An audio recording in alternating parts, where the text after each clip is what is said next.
আসসালামু আলাইকুম এভরিওয়ান, কেমন আছেন সবাই? আজকে চলে এসেছি নতুন একটা রেসিপি নিয়ে। আজকের রেসিপিটা হচ্ছে ঘন দুধের পায়েস।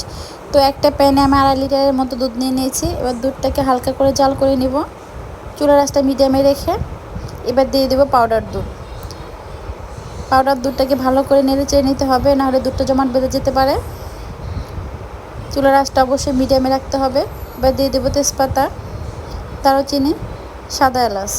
চুলার আঁচটা মিডিয়ামে রেখে দুধটাকে এবার ঘন করে নিতে হবে। দুধ মোটামুটি ঘন হয়ে গেছে। এবার দিয়ে দেবো আমি পোলাওয়ের চাউল। এখানে আমি 1 মুঠোর মতো পোলাওয়ের চাউল ইউজ করেছি।